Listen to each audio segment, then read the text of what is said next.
Alors maintenant, on va s'occuper de la puissance de Lightroom et vraiment ce qui fait de Lightroom un logiciel unique. Et c'est le filtre gradué. Alors le filtre gradué, il y en a d'autres, c'est un outil local. Ça veut dire que tout ce qu'on a fait jusqu'à présent, on a influencé d'une manière globale la photo. Ça a changé l'ensemble de la photo. Là, on va s'attaquer juste à une portion de la photo. Par exemple, si je veux faire des modifications sur le ciel, alors attendez, je vais fermer ça, hein. Je vais booster.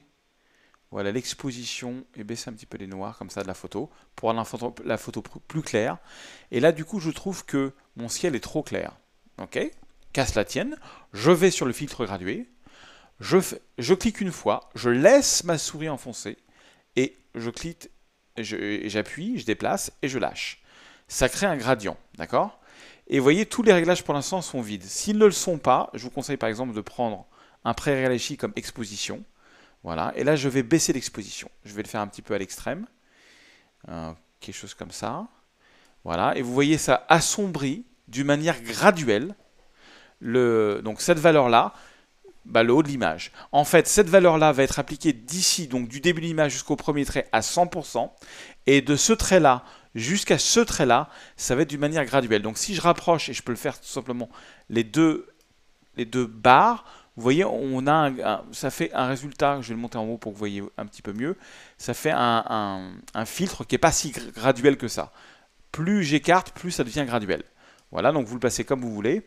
Alors le problème, ça a toujours été le problème, on ne le voit pas trop sur la photo, je vais exagérer un petit peu pour que vous voyez ce que je veux dire, c'est que le problème c'est que ça affecte aussi le haut des montagnes, ça assombrit le haut des montagnes, et moi je ne voulais simplement que assombrir je voulais assombrir que le ciel et non pas le haut de la montagne.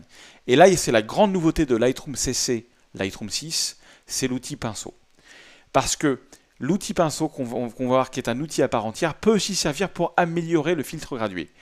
Je clique dessus et j'ai plusieurs options. J'ai l'option A, où je peux en fait peindre au pinceau la même valeur qu'il y a ici. Donc, par exemple, je vais vous donner un exemple, je pourrais peindre ici, et ce que je suis en train de faire, c'est prendre la valeur qui est là et je la rajoute ici. Je vais faire pomme Z parce que c'est pas du tout ce que je voulais faire. Par contre, je peux cliquer ici sur effacer.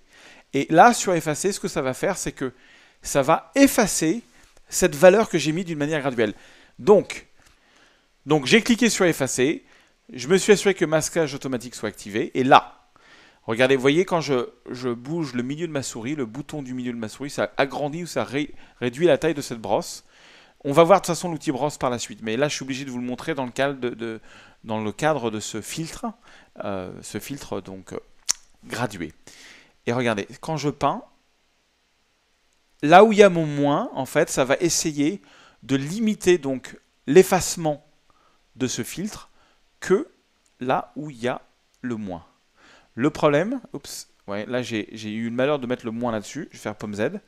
Le problème, c'est que des fois, ça va créer, je vais vous montrer, je l'exagère un petit peu, ça va créer un petit liseré ici. Je vais appuyer sur la barre d'espace et zoomer pour vous voyez. Et ça, c'est dû malheureusement à au masquage automatique.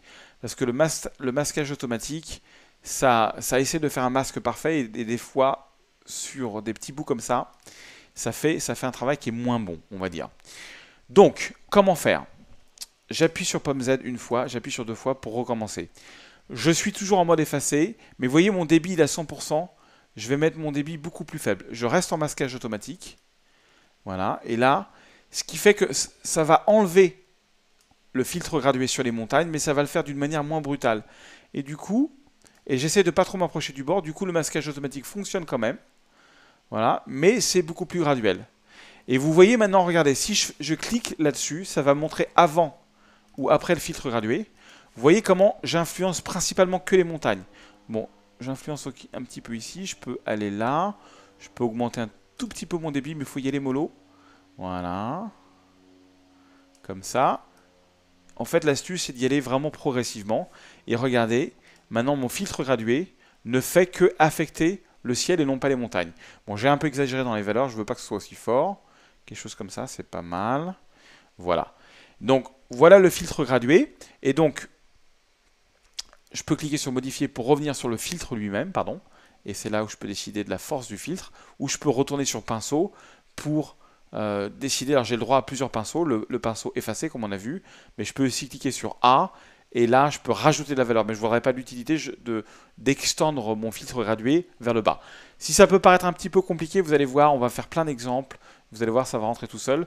Grosso modo, le filtre gradué, pour récapituler, ça fait un gradient de tout ce que vous mettez ici comme valeur. Donc on n'est pas obligé juste de baisser l'exposition, je pourrais aussi booster la saturation, et ça n'affecterait que cette zone de sélection qui va de là à là. Donc là, je ne veux pas le faire parce que le ciel est déjà bien saturé. Si je voulais rajouter de la clarté, je pourrais le faire que dans le ciel, etc. Là, pour l'instant, je veux juste baisser l'exposition. Et comme on va faire beaucoup de projets ensemble, vous allez voir. Voici la première présentation du filtre gradué. C'est vraiment un outil qui est très très sympathique. Et passons à l'outil suivant.